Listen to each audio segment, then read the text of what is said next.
Bonjour à tous et bienvenue dans Cult & Geek pour une nouvelle vidéo de presque qualité.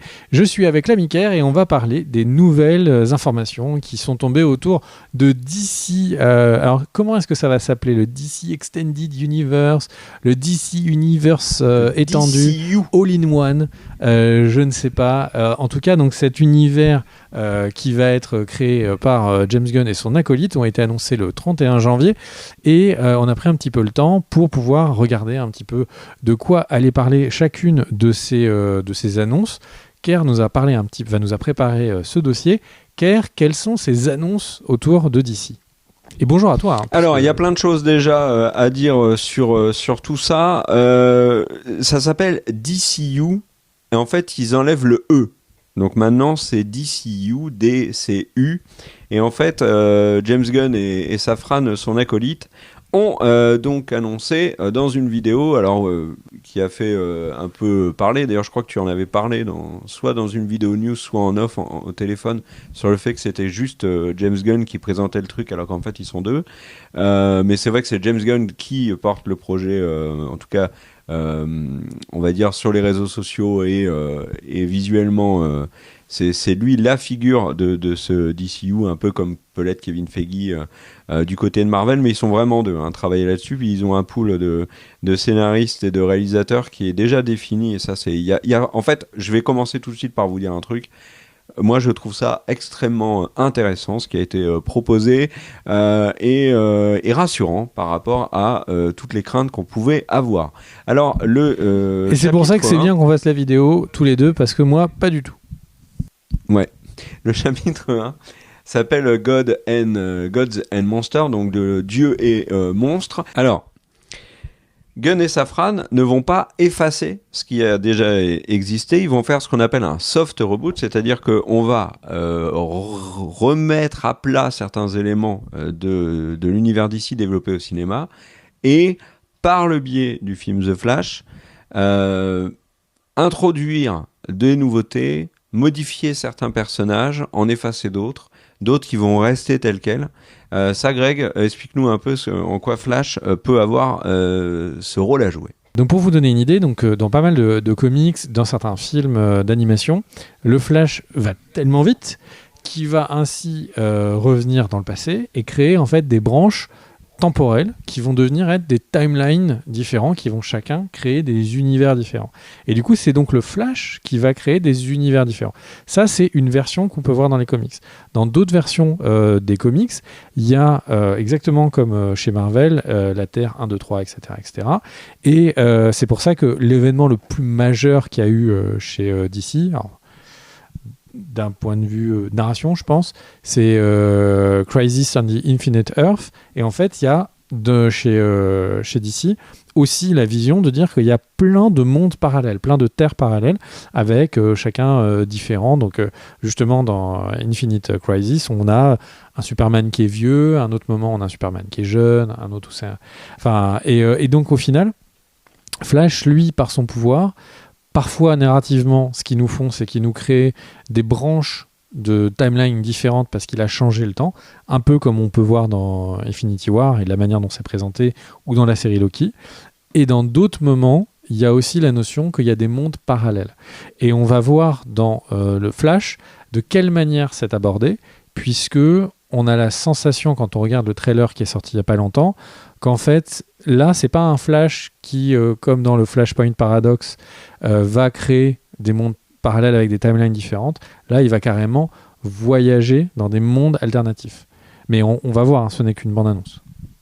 Donc là, on rentre vraiment dans un nouveau chapitre de l'univers DC, qui est donc une conséquence de Flash. Il y a des films qui vont suivre, le film The Flash, qui ont été réalisés avant la prise de contrôle de Gunn et de Safran, mais qui vont être quand même considérés comme canoniques, et donc qui vont s'inscrire dans la nouvelle temporalité ou nouvelle dimension, comme le disait Greg, ça on verra avec le film The Flash.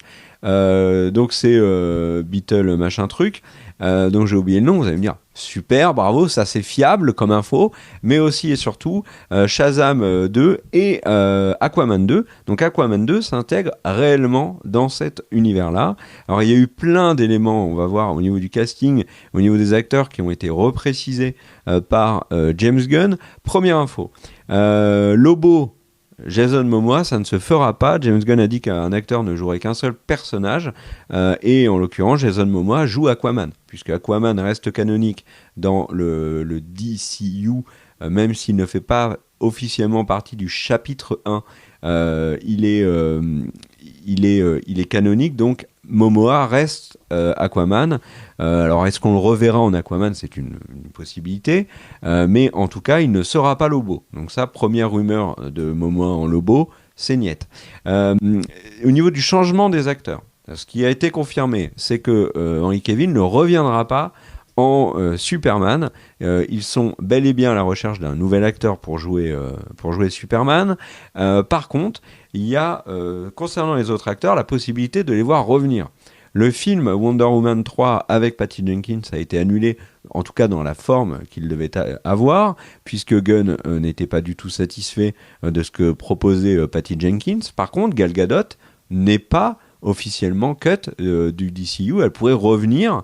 D'ailleurs, James Gunn a dit des choses très intéressantes. Il a dit nous allons construire cet univers autour de 3 personnages centraux qui sont Batman, Superman et Wonder Woman, et on va plutôt les intégrer dans des films et travailler non pas sur des films standalone autour d'eux, mais plus les intégrer dans des équipes ou alors en guest dans ces films-là. Ça m'a fait un peu penser à Iron Man qui apparaît dans le film Spider-Man Homecoming, qui a un rôle très important, mais c'est pas un film Iron Man. Donc pour Gal Gadot, c'est possible. Jason Momoa, c'est la même chose, je l'ai dit avec Aquaman. Zachary Levi en Shazam, c'est possible. Ça va dépendre quand même du succès ou non de Shazam 2. Moi, je pense que le film va se vautrer au box-office, donc j'ai peu d'espoir qu'on revoie Zachary Levi, d'autant plus qu'il n'est pas prévu dans le chapitre 1, puisque le chapitre 1 est dessiné, le Shazam 3, et qu'en plus, visiblement, c'est cuit pour Dwayne Johnson en Black Adam, même s'il n'en a pas reparlé depuis. Il n'est pas dans le chapitre 1, Black Adam. Donc, s'il n'y a plus Black Adam et qu'il y a Shazam, on n'aura donc toujours pas de Shazam face à Black Adam, c'est un peu étonnant. Viola Davis en Amanda Waller reste, elle est intégrée dans plusieurs projets. Donc ça, elle est tranquille. Et il y a la question d'Ezra Miller. Ezra Miller a, comme vous le savez, de très nombreux problèmes, on va dire, à côté de l'écran, liés à sa vie privée et à tout ce qu'il fait, qui est très loin d'être classe. Et ça pourrait nuire, bien évidemment, à son choix. Plus mais que ce pas qui classe. est mis en Pour avant... les gens qui ne savent pas, il est en ce moment... question, c'est est-ce qu'il va aller en prison ou pas, quoi. Et les charges, c'est des tournements mineurs et des trucs qui sont pas drôles. Ce qui me fait juste réagir pour faire une petite transition, c'est que si on prend ce que tu as dit et le Flash, moi il y a des trucs, bon, c'est juste que je pose des questions, j'ai pas forcément les réponses à tout, j'ai pas les réponses à tout ce que je vais vous dire, mais en gros, le film The Flash, il est gardé coûte que coûte. C'est-à-dire que là où il y a le film Batgirl qui est annulé alors que le budget a quasiment été entièrement fait, que le film serait quasiment terminé, le Flash, lui, dans cette turpitude, a été reporté à plein de moments.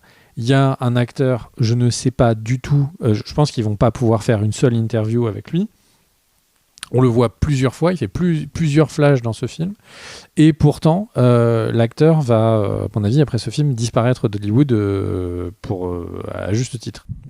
Donc les problèmes que tu évoques sur Ezra Miller sont en effet à prendre en considération. Ça va forcément avoir un impact sur le fait qu'il reste ou non en Flash, ou que Flash soit encore présent tout simplement dans l'univers. En tout cas, par exemple, si on voit les projets qui sont pendus, Flash n'a pas de raison d'y apparaître. Par contre, on a un élément qui est aussi à prendre en compte dans le choix du maintien d'Ezra Miller, c'est que si The Flash est un carton, que Ezra Miller fait ce qu'il est en train de faire actuellement, c'est-à-dire s'excuser à plusieurs reprises de son comportement, etc. Si on arrive, pas nous, mais je parle du grand Hollywood, à passer l'éponge et à passer à autre chose pour des raisons de business notamment, Ezra Miller n'est pas cut. Et très clairement, Gunn a dit que Momoa, Miller, Zachary Levi, Viola Davis pourraient potentiellement continuer. Alors, Viola Davis, c'est sûr, en Amanda Waller. Et, j'aimerais bien, si on se tient à ce discours-là... Kerr, j'aimerais bien du coup pouvoir, parce que je vois que tu repars sur Amanda Waller et tout ça, mais si je reviens donc sur les questions que je voulais poser sur le Flash, c'est qu'en fait, il y a 2 ans et demi, 3 ans à peu près, on avait déjà couvert les news pour dire que chez DC, il avait commencé à y avoir un rapprochement avec d'autres sociétés. Donc c'était, à ce moment-là, on ne le savait pas encore, mais ça allait devenir le rapprochement avec Discovery, et qu'il y avait une volonté de faire un reboot ou soft reboot de l'intégralité de ce que proposait à l'époque Warner. Donc on était après Aquaman, gros succès, etc. Mais ils étaient en panne sur plusieurs de leurs licences. Et il y avait déjà la discussion que Cavill ne reprendrait plus son rôle, et c'est pour ça d'ailleurs qu'on ne le voyait pas dans Shazam. Et le Flash avait déjà été évoqué comme un Flashpoint, un reboot. Et en fait, je pense que James Gunn, qui a débarqué sur le projet l'année dernière, en fait, s'est retrouvé face à un film. Ils ont un problème, c'est que le Flash est le film pivot, qui va du coup réouvrir vers la suite, mais avec un acteur qui est catastrophique. Donc, en gros, là, c'est vraiment un problème industriel. Est-ce qu'ils se mettent est-ce qu'ils cassent le nouveau démarrage qui était déjà prévu depuis globalement 2 ans et demi, 3 ans, ou est-ce qu'ils killent le film comme un bad girl? Et là, je pense que juste industriellement, on le rappelle, Discovery, c'est plusieurs centaines de millions de dollars qu'ils avaient à couper. Ils ne pouvaient pas couper The Flash. Ils vont pas reproduire un nouveau film de zéro et tout.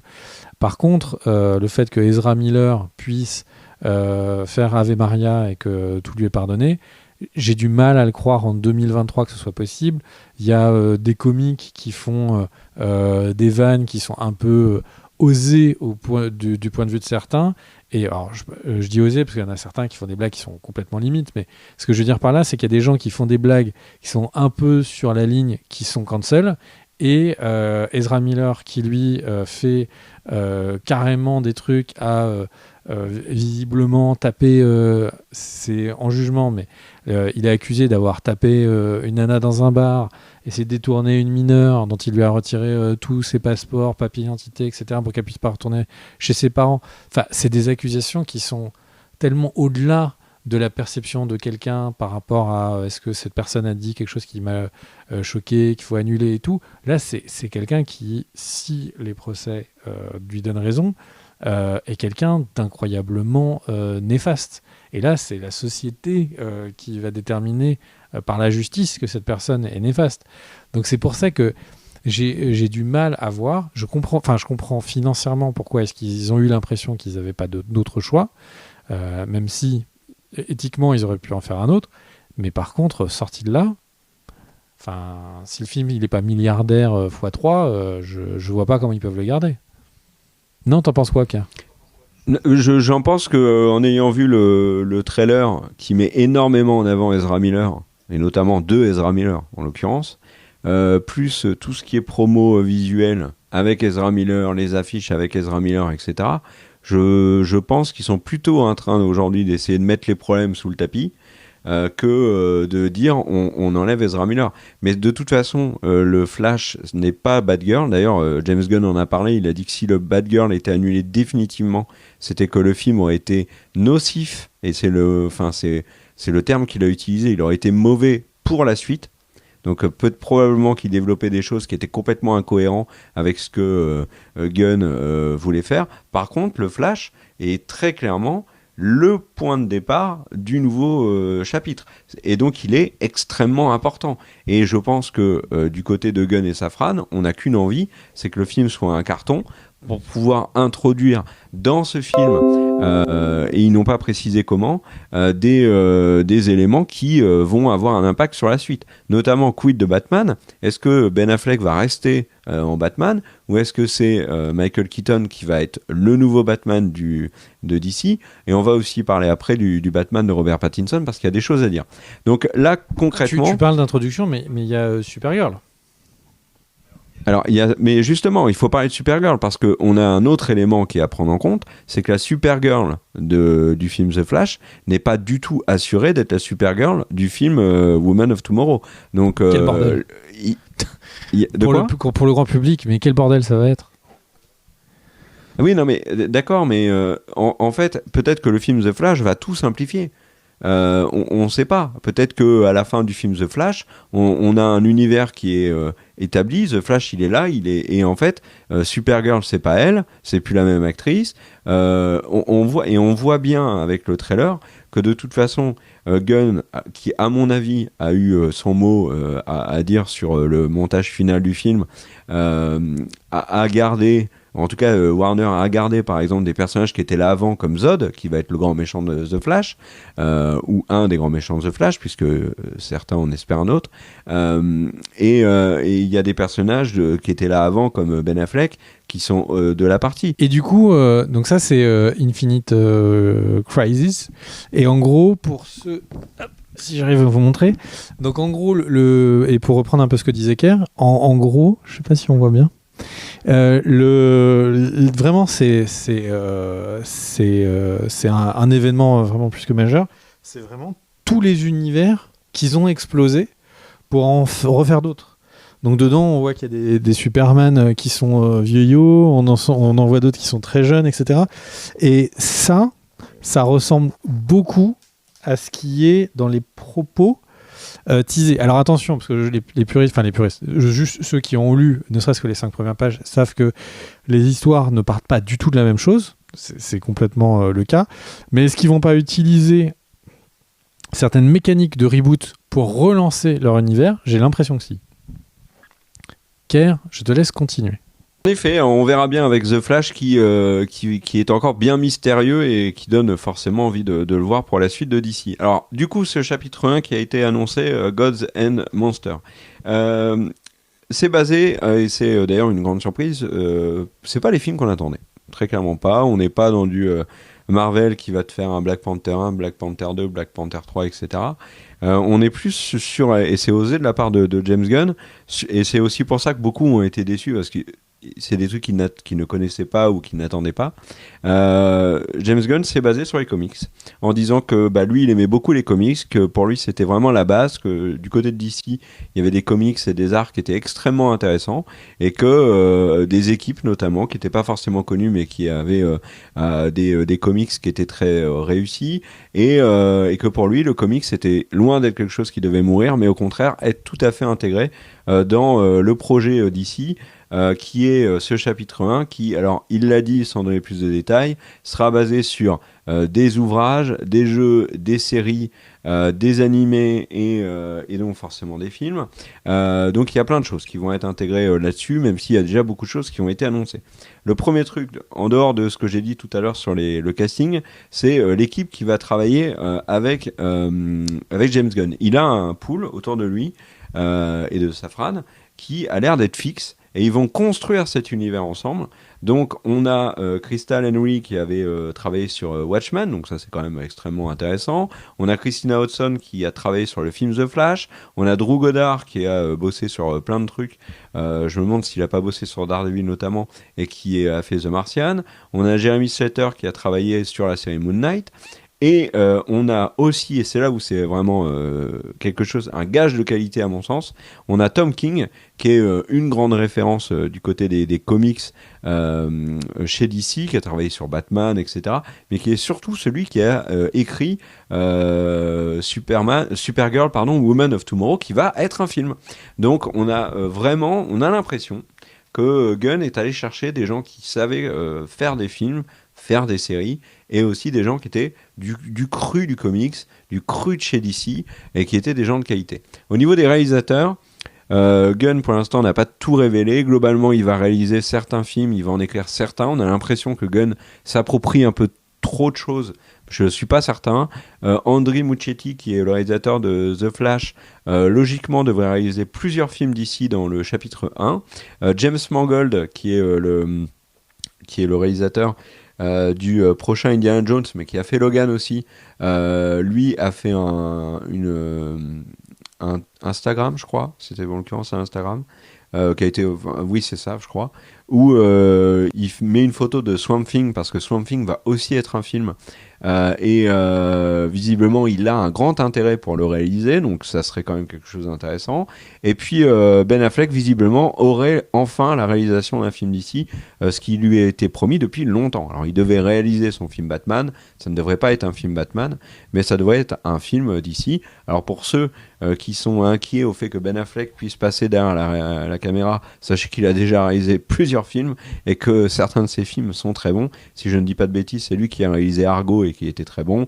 Il a réalisé le film avec Jeremy Renner, dont j'ai oublié le nom là. Pas Tower, The Town qui était très bien aussi.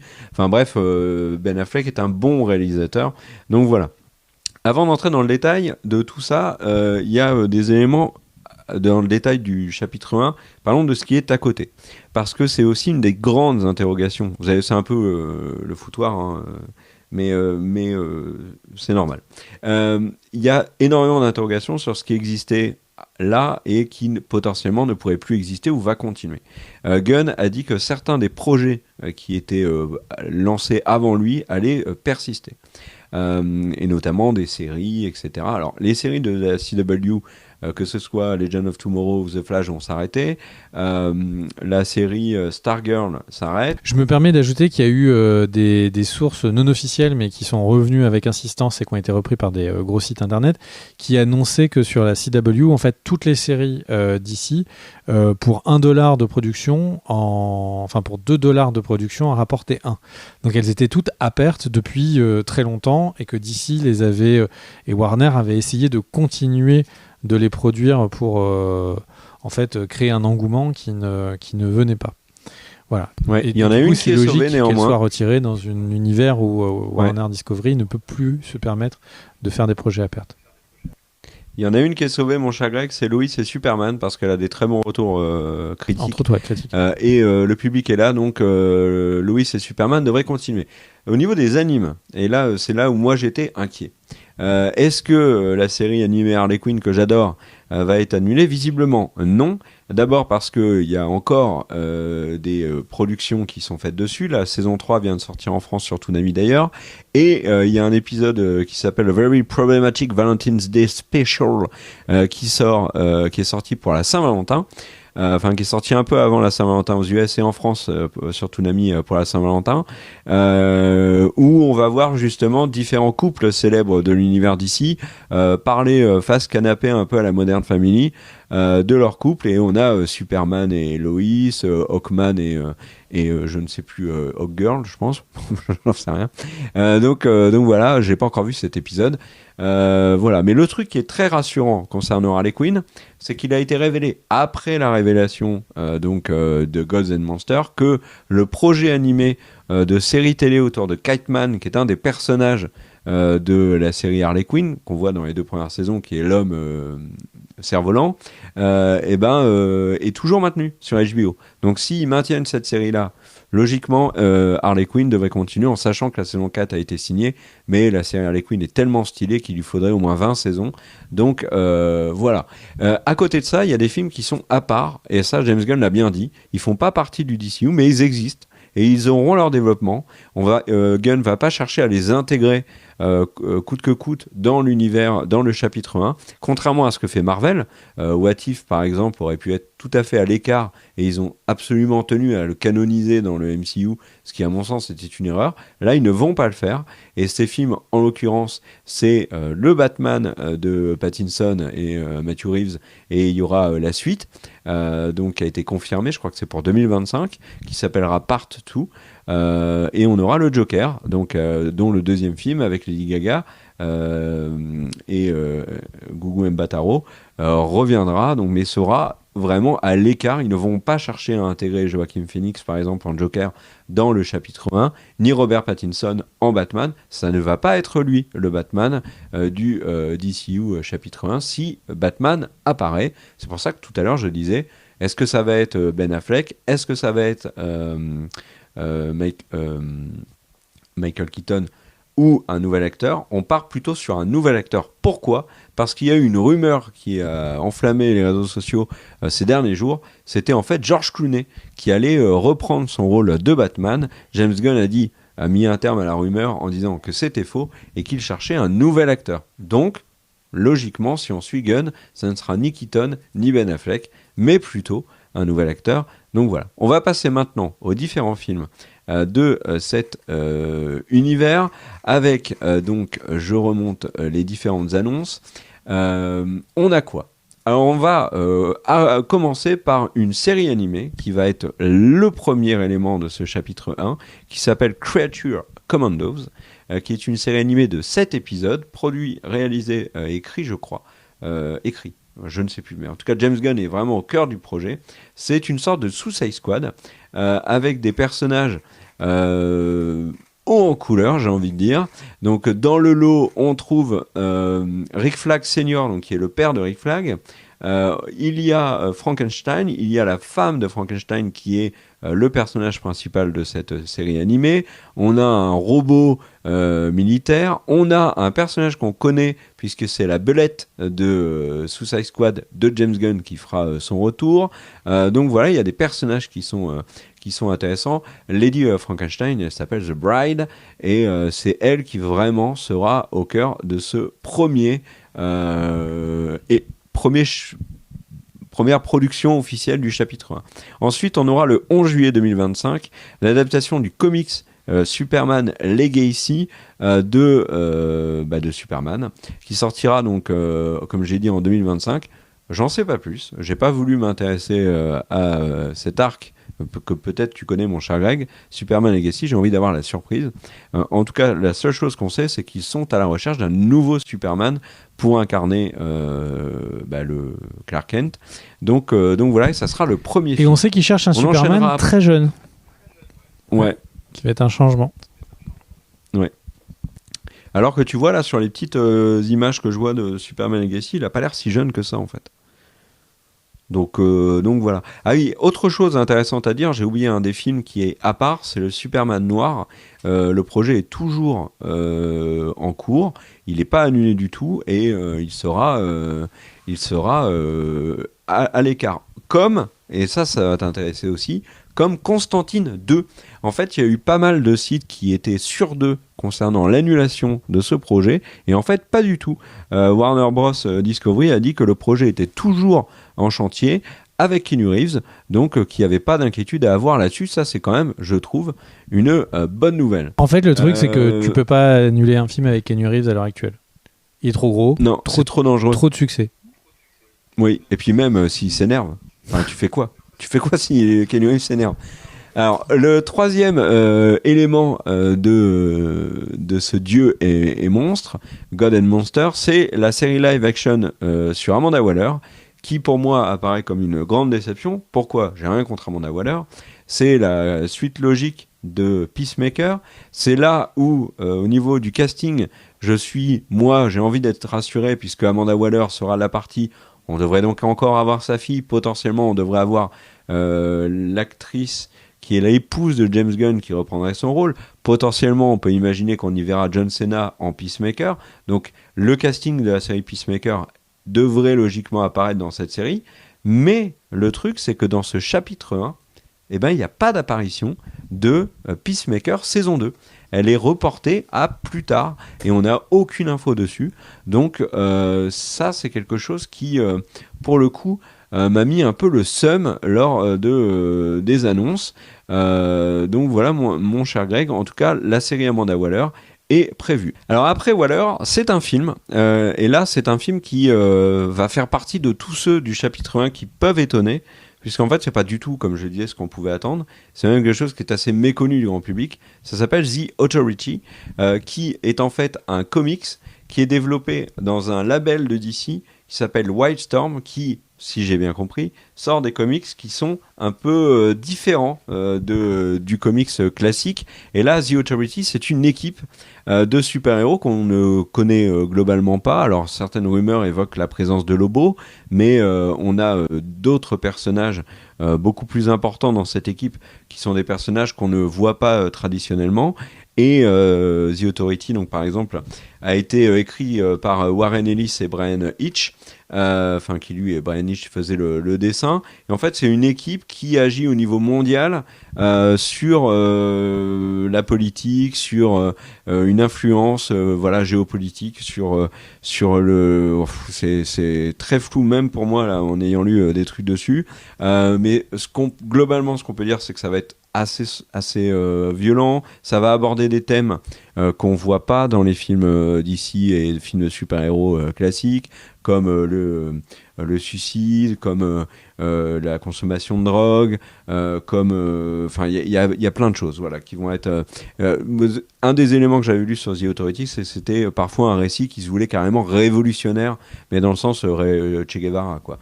Donc c'est très intéressant. C'est marrant, moi on me l'avait présenté comme étant un petit peu injustice funky borderline. Donc c'est-à-dire les héros qui prennent le pouvoir et qui se disent en fait les humains font n'importe quoi, on va tout diriger, quitte à être un peu despotique. Le projet suivant, mon cher Greg, c'est Booster Gold. C'est une série live, donc c'est pas animé, sur le personnage de Booster Gold. Qui est-ce, mon cher Greg ?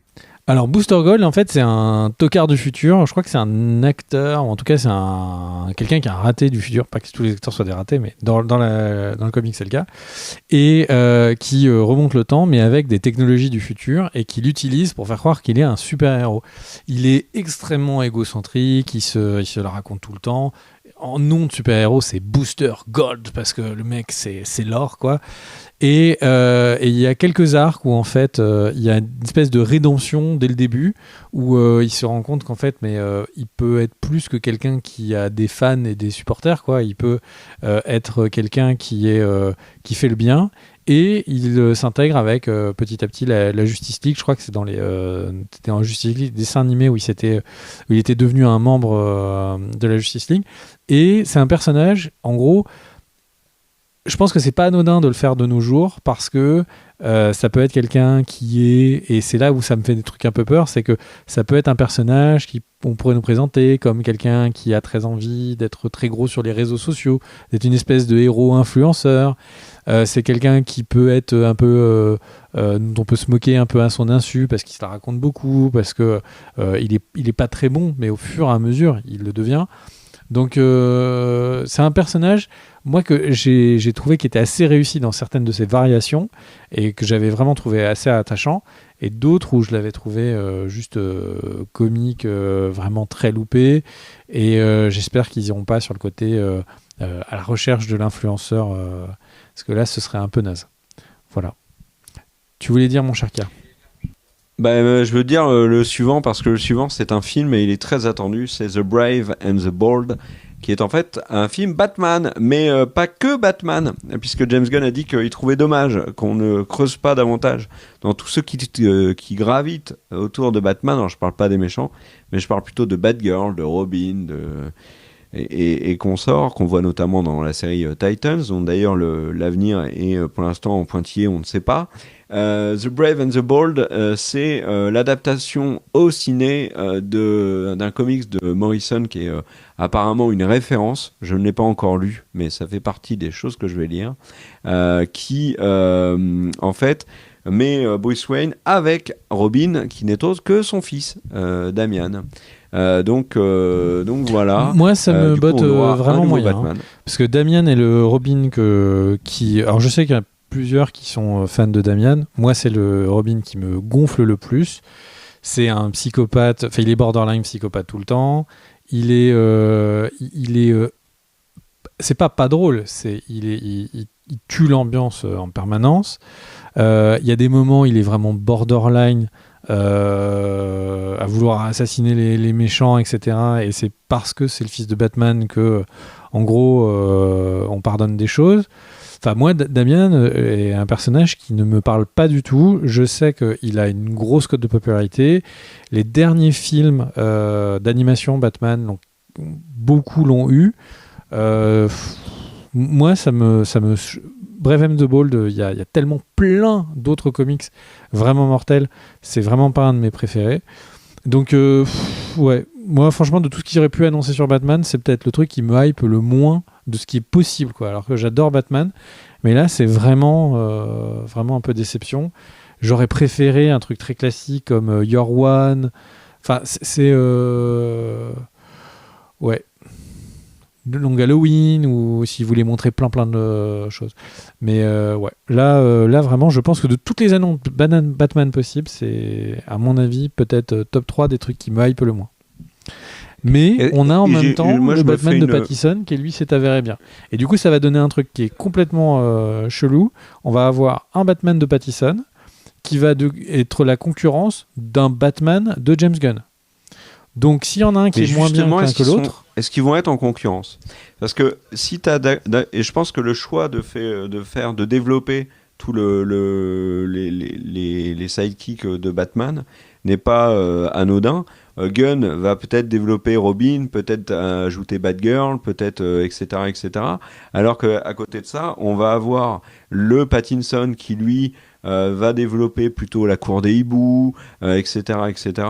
Et qui va être en solo, tu vois, en solo ou avec peut-être Catwoman si elle revient. Mais on va être obligé de comparer un film Batman à un film Batman. Déjà que les gens comparent un film de super-héros à un super-héros, que il y avait quand Iron Man a commencé à gagner en popularité, les gens disaient tu préfères être Batman ou Iron Man.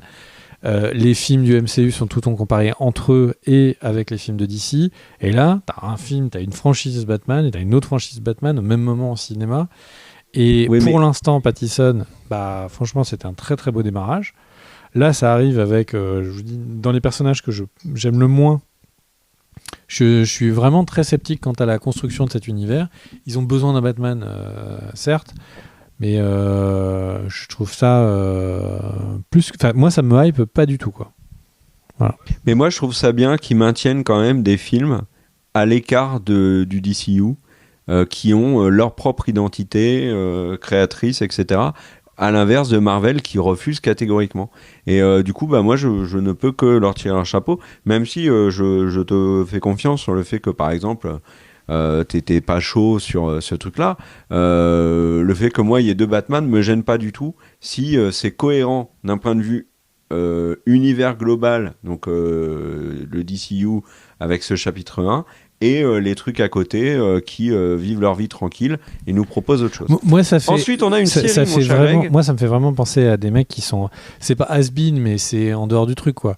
On commence à avoir une super-héros fatigue qui se sent fort chez Marvel, et eux, ils ont même pas un DC Extended qui marche, et on a 2 Batman.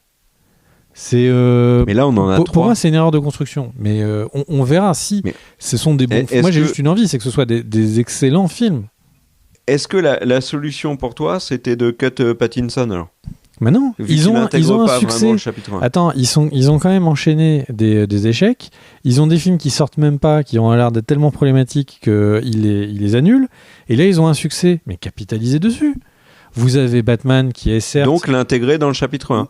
Il y a Batman qui suit son aventure tout seul de son côté. Et puis, une fois qu'il y aura la trilogie Pattinson est finie, ils refont un reboot. Mais là, d'avoir les deux en même temps, ça n'a pas de sens. T'as une super-héros fatigue, t'es en train de lancer un DC Universe, et en même temps, t'as le Batman de Pattinson, le Batman de Brave and the Bold. Ça veut dire quoi ? Ça veut dire que si ça marche bien, il nous faut un 3e Batman ? Ça n'a pas de sens. C'est prévu. Déjà, faites des bons films. Le 3e Batman de Matt Reeves est déjà prévu. Faire des bons films, c'est déjà pas mal. Ouais. Alors, la suite, c'est une série, et donc c'est Lanterns. Alors, ce qui est intéressant, c'est que l'ami James Gunn a gardé une série qui était déjà annoncée avant son arrivée, puisque ça fait maintenant 2 ans, je pense, que la série sur les Green Lanterns est annoncée. Et en fait, il la garde. Il l'intègre dans ce chapitre 1. Et en fait, elle va vraiment être liée à ce chapitre, puisqu'on va avoir 2, voire plus, Green Lantern qui vont avoir une intrigue qui concerne l'intégralité du DCU et une menace qui pèse sur le chapitre 1. Voilà, je n'en sais pas plus. Les 2 qui sont confirmés, c'est John Stewart et Hal Jordan. Est-ce qu'il y en aura d'autres ?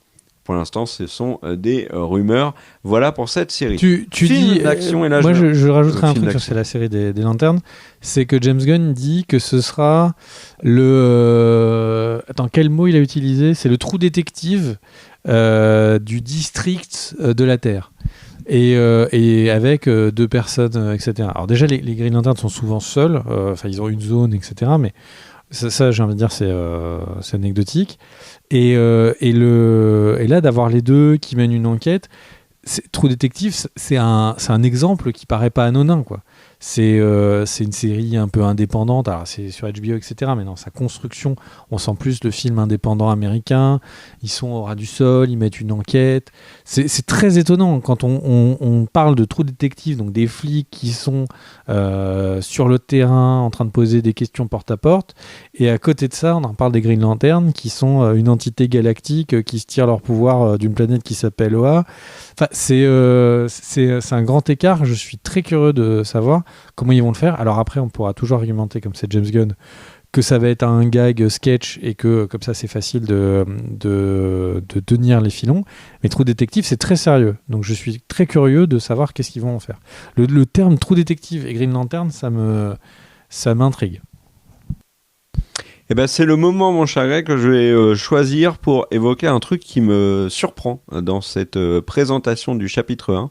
C'est que on a vraiment l'impression, avec tous les projets qui sont présentés, et surtout les 3 qui vont arriver, que Gunn a vraiment voulu que chaque projet ait sa propre identité et fasse référence à un univers ou à un style qu'on connaît. Tu vois, t'as Creature Commando qui va être une série animée, t'as le Superman qui va être le gros blockbuster, t'as The Authority qui va être un peu à l'écart, tu vois, qui fait un peu penser, moi, la manière dont il le présente, ça me fait un peu penser à Watchmen. Et du coup, donc pour aller dans ton sens, en fait, sur le fait que chaque projet a son univers ou sa connotation, James Gunn avait produit Brightburn, un film où c'était ici, il y avait une espèce d'alternative à Superman qui arrivait sur Terre, mais qu'en fait, il était démoniaque et qui utilisait ses yeux pour cramer tout le monde. En fait, moi, ça me fait vraiment penser à The Authority.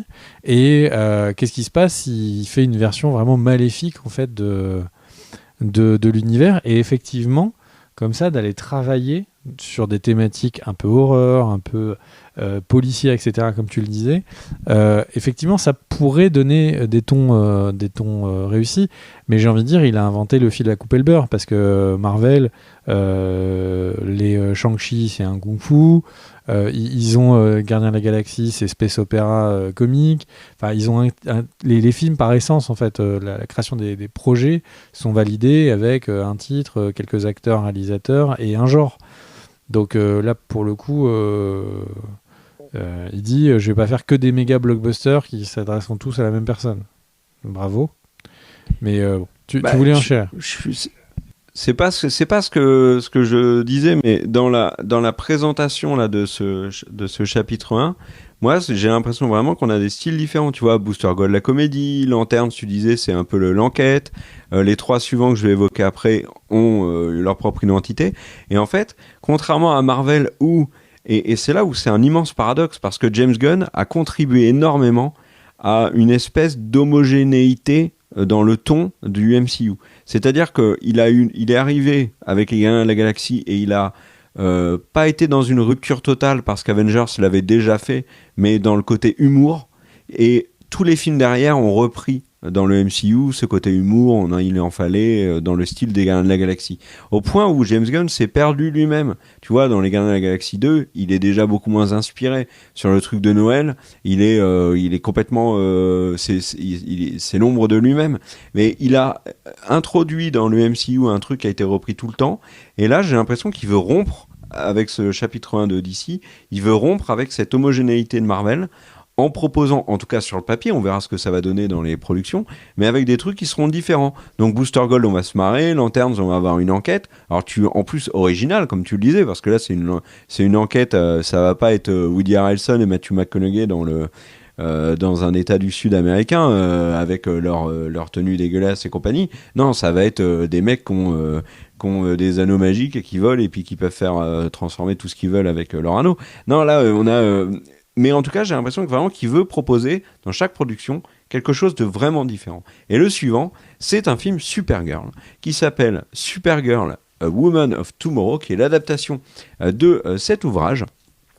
Qui est donc écrit par Tom King et dessiné par Bilquis Evely, qui est extrêmement étonnant, que j'ai acheté sur les conseils de l'ami Medjay, que je salue, et qui est tout sauf ce que je pouvais imaginer d'un Supergirl. Donc quand on a l'annonce d'un film Supergirl, on se dit le pouvoir de l'amour au secours, et en fait pas du tout. C'est alors je suis en train de le lire, donc j'ai pas terminé, mais pour l'instant c'est vraiment excellent. Et ça commence, t'es dans un univers qui te fait penser, c'est un univers d'heroic fantasy qui fait un peu penser à Conan, à des trucs comme ça. Et puis en fait, donc Supergirl n'est pas le personnage principal du truc, c'est un autre personnage qui s'appelle, je regarde derrière, excusez-moi, Ruti, qui en fait veut venger la mort de son père, et elle cherche un mercenaire de taille pour l'accompagner dans cette vengeance dans leur monde, et elle tombe sur Supergirl qui a voyagé pendant des années-lumière.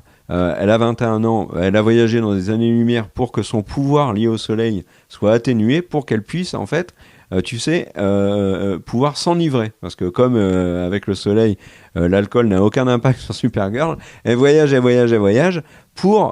volant, pour pouvoir donc se prendre vulgairement une cuite. Et elle tombe sur elle dans l'auberge.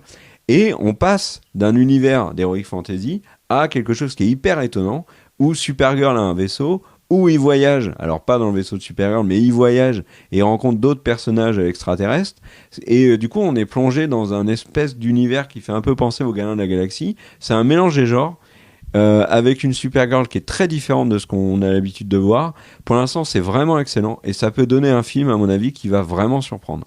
Et derrière ça, il y a une série qui est présentée comme étant la Game of Thrones du chapitre 1. C'est vraiment comme ça qu'ils l'ont présenté, qui s'appelle Paradise Lost, qui est une série uniquement sur l'île des Amazones, donc Thémis Syrah.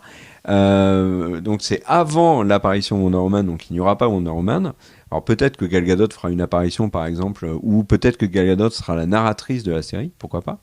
C'est une série qui a été présentée comme une série vraiment à la Goth, avec des enjeux politiques, des complots, des éléments qui vont nous étonner dans l'univers donc des Amazones, où il n'y aura que des femmes. Voilà, donc dans cette série, tu vois, qui est encore très différente. Ouais. Et là, est-ce qu'on peut surnommer en fait cette série opportunité.com? Parce que en fait, le truc c'est que c'est HBO, Game of Thrones c'est dessus. Ils arrêtent pas de dire on veut le nouveau GOT, on va créer d'autres GOT, on fait des spin-offs. Et là, t'as James Gunn qui leur dit moi j'ai des plans, hein, les mecs. Moi je vais vous faire un GOT avec des Wonder Woman. Ça fait vraiment opportunité de ouf, quoi. Mais bon, très bien. Ouais. Et le dernier projet qui a été annoncé, c'est un film. C'est Swamp Thing, qui récemment a été adapté en série télé, qui n'a eu qu'une saison. Elle était pas mal d'ailleurs, la première saison. Moi j'avais bien aimé l'univers. Donc le Swamp Thing du film, c'est celui qui a été écrit par Alan Moore, et c'est un film d'horreur. Et là ça me fait penser à ce que devait être initialement Doctor Strange 2. On rappelle qu'initialement Scott Derrickson avait expliqué que la suite de Doctor Strange serait un film d'horreur, ce qui n'a pas été bien évidemment, même si c'est Sam Raimi qui a pris la suite après. Et là on a vraiment enfin, tu vois ça. Et certaines critiques ont dit que c'était une horreur. Oui. mais le truc c'est que là ça renforce vraiment mon idée de Gunn veut que chaque production soit un truc bien à part, et donc là on aurait un film d'horreur sur le monstre Something, le monstre des marais. Donc voilà pour ce qui est de DC. Je regarde si j'ai pas d'autres choses à rajouter. Ah oui, il y a un autre truc sur lequel a réagi James Gunn récemment qui m'a interpellé. Il a réagi aux fameux aux supporters de Zack Snyder et à ceux qui réclament bec et ongle, donc il rejette totalement la proposition de Gunn et Safran sans en avoir vu le moindre contenu pour l'instant, et qui veulent coûte que Zack Snyder reprenne les commandes de DC et fasse son fameux Snyderverse, ce que Zack Snyder ne veut pas faire, ce que Zack Snyder a déjà enterré puisqu'il a carrément spoilé Justice League 2 et 3, faut-il le rappeler.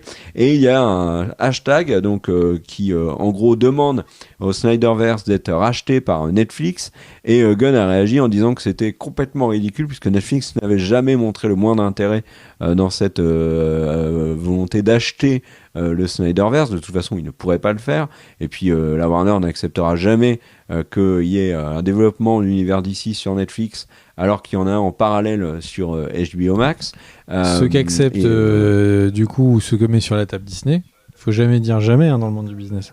Oui, non, bien évidemment, mais en tout cas là, pour l'instant, cette volonté-là ne repose sur rien. Mais surtout, Zack Snyder a félicité Gunn et le soutient dans sa démarche de refonte de DC. Et on rappelle que Zack Snyder a quand même d'autres énormes projets, et il est plus tout là-dedans. Et là, il sort notamment un film sur Netflix qui s'appelle Rebel Moon cette année. Donc pour le Snyderverse, c'est bel et bien enterré. Toi, t'as l'air très négatif sur cette proposition-là. Moi, je suis hyper rassuré. Hyper rassuré parce que, comme je l'ai dit, c'est des productions qui ont l'air très différentes, c'est des choses que je connais pas. Ce que j'aimais bien n'est pas enterré totalement, puisque potentiellement la Suicide Squad peut revenir avec Harley Quinn en Margot Robbie, c'est pas impossible. Peacemaker, même si pour l'instant il n'y a pas de saison 2 d'annoncer, elle devrait revenir. De toute façon, c'est le bébé de James Gunn, donc je vois pas pourquoi il la sacrifierait. Accessoirement, il y a quand même beaucoup de gens qui disent que James Gunn met tout autour de lui, va faire le Superman, etc., etc. Il y en a que pour lui, mais sa série vraiment sur lequel il tient beaucoup, qui est Peacemaker, bah là j'ai quand même l'impression qu'il l'a sacrifié dans ce chapitre 1. Alors est-ce qu'elle sera dans le chapitre 2? Il en a sacrifié l'annonce. Oui, pour l'instant en effet, elle n'est pas annoncée. Il y a Waller qui est annoncé, peut-être qu'on aura Peacemaker saison 3. Saison 2 et puis 3, je l'espère, plus tard. Mais tu vois, il y a des univers que moi je connais pas du tout. The Authority, Booster Girl, l'arc avec Robin, je le connais pas. Les Lanterns, j'ai hâte de voir ça. Le Supergirl, j'ai super hâte de le voir. Paradise Lost aussi. Enfin, bref, tout ça, moi j'ai envie de le voir. Et je suis content qu'il n'ait pas annulé tout ce qu'il y avait à côté, les productions animées. Alors qu'il y a énormément de mouvements chez Warner. Ils ont notamment récupéré un mec de DreamWorks pour travailler sur les séries animées, mais Harley Quinn a l'air de rester, ils vont développer sur Kite Man. Enfin, moi il y a plein de choses qui vraiment me rassurent. J'ai l'impression que là sur le papier, Gunn a une bonne idée avec Safran, et j'ai envie de voir ce que ça va donner. Voilà. Bah, puisque tu me poses la question, du coup, c'est vrai que moi je suis plutôt du côté, quand j'ai vu la vidéo d'annonce de James Gunn, j'ai entendu d'affilée, donc déjà il n'est pas avec son co-auteur, co-gestionnaire, il dit que c'est lui qui va écrire la série machin, c'est lui qui va réaliser le film truc. Enfin, en fait le truc c'est que si James Gunn était Nolan, je serais waouh, doubidou, c'est trop, c'est incroyable. Mais là, les dernières productions de James Gunn, moi, me bottent pas du tout, quoi. Donc, il y a Suicide Squad 2 qui est sympatoche. Enfin, c'est pas le meilleur film de l'année, c'est un film qui est sympa, mais qui est très en dessous de ce que j'espère être DC. Parce que DC, c'était quand même, quand c'était les Batman de Nolan ou quand c'était les Batman de Tim Burton, c'était quelque chose quand même qui était niveau top moumoute. Quand c'était Schumacher et qu'on était sur Batman et Robin et tout bordel, on a vu ce que c'est quand DC fait n'importe quoi. Suicide Squad numéro 1, on a vu ce que DC sait ne pas faire. Et une fois qu'on dit ça, bah, c'est sûr que là, on se dit pas qu'on a le meilleur auteur, créateur, réalisateur de la Terre. Et donc quand il met beaucoup de choses à son compte, ça fait flipper. Ça me fait moins flipper quand j'entends qu'il y a une des autrices de Watchmen qui était franchement une série qui était un chef-d'œuvre, qui était vraiment un bijou. Mais c'est vrai que là, il commence son DC Universe Extended là, avec il y a 2 Batman, il y a Superman qui arrive très tardivement dans la chronologie, il y a beaucoup de choses que les gens ne connaissent ni d'Ève ni d'Adam, qui sont le début. Moi, je trouve que c'est un projet qui a l'air très bizarrement construit. Enfin, j'ai envie de te dire, on a DC qui commence. DC, moi, j'ai envie d'avoir le line-up, c'est le Batman, le Superman, le Wonder Woman, l'Aquaman, et après, ça déroule, quoi. Et peut-être le Justice League en bout du truc, ce qu'ils avaient fait au début. Là, on a Booster Gold un peu, Green Lantern quelque part. La chronologie de tout ça me paraît extrêmement bizarre et j'ai l'impression que DC va du coup pendant être quelque temps un peu confidentiel. Alors, soyons raisonnables sur le mot confidentiel, hein. Aquaman 1 a été un méga carton, il y a le 2 qui apparaît, mais j'ai peur que ça retombe vraiment beaucoup la hype autour de DC. Mais j'ai envie de dire, on va voir. Après, le seul juge de paix, c'est pas de savoir si il a réussi à être un communicant charismatique ou pas lors de sa vidéo d'annonce. Ce qui est intéressant, c'est de voir si les films sont réussis, si les séries sont réussies. En ce moment, j'ai l'impression que là où en film réel, DC est un petit peu un coup j'ai réussi, un coup j'ai pas réussi, là où en film d'animation, ils sont bien au-dessus de ce que fait Marvel. Donc, bon. J'ai envie de leur faire confiance. Il a dans les mains certaines des franchises qui me sont le plus chères. Il a déjà fait des choses bien par le passé. C'est juste que j'espère vraiment qu'il saura avoir qu'il saura juste faire des bonnes productions, quoi. Parce que là, pour l'instant, c'est chaud, quoi. Très même dur avec Suicide Squad et Peacemaker. Le Gardien de la Galaxie spécial, franchement, j'aurais été content de pas le voir, quoi. Ouais, mais ce que Gunn a loupé, c'est chez Marvel. Suicide Squad, je trouve très réussi. Peacemaker, moi, j'ai adoré. Tu veux remonter dans sa filmo? James Gunn m'a vachement que des bons films dans sa filmo? Je suis pas sûr de ça. Mais je viens de dire qu'il avait loupé Marvel, les derniers Marvel. Donc déjà, c'est dans sa filmo. J'ai juste dit que ce qu'il avait fait chez DC, Suicide Squad et Peacemaker, pour moi, c'était réussi. Je parle pas de toute sa filmo. Mais c'est, donc, moi, ça me rassure. J'entends et je suis d'accord avec toi. Les deux sont plutôt réussis et tout. Mais c'est des tons qui sont inhabituels chez DC. Ces tons-là, quand tu ouvres des comics de DC, c'est très inhabituel ce ton-là. Et donc, est-ce qu'il va avoir la lourdeur, la froideur, la noirceur d'un Batman, la confiance aveugle et l'innocence d'un Superman? Enfin, j'ai hâte de voir, hein, parce que pour l'instant, il a pas montré, donc on va voir. J'ai juste envie. Cette annonce, pour moi, elle se fait un peu bizarrement. Le planning paraît un peu étrange. Mais si tout déchire, j'ai envie de dire, je serais très très heureux. Le truc, c'est que je serais plus dans une situation moralement compliquée si le Flash est réussi d'encenser un film où le personnage principal a l'air d'être potentiellement va être amené en tôle. Pour le reste, j'ai juste envie que tout soit génial, quoi. Enfin, très simplement.